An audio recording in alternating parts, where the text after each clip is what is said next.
Steven Gerrard đã để lại một siêu phẩm, nhưng đáng tiếc là đội bóng White đã không thể giữ được chiến thắng ở những phút cuối.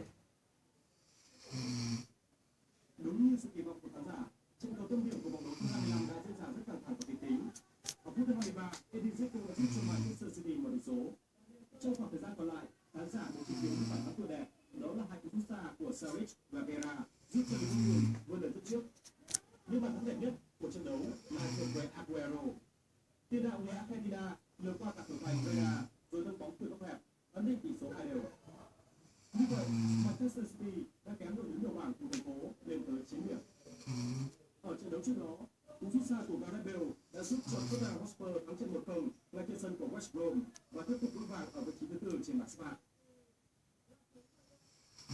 Khi mà Real Madrid đã thất bại thì tâm điểm thu hút sự chú ý ở vòng đấu thứ 22 giải vô địch quốc gia Tây Ban Nha La Liga là sân Mestalla, nơi Valencia tiếp đón Barcelona.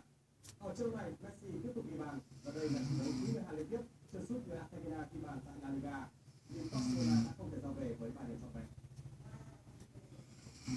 Khi mà Real Madrid đã thua thì Barcelona cũng hứng hở với chiến thắng, thậm chí khi ở khách của Valencia họ còn bị Banega xuất thủ lưới trước. Rất may cho Barcelona là Messi vẫn ghi bàn, cho dù lần này chỉ là một bàn thắng từ trong phạt đền. Hòa một đều, Barcelona có thể sẽ bị Atletico Madrid thu hẹp khoảng cách về điểm số. Phan Cao đã trở lại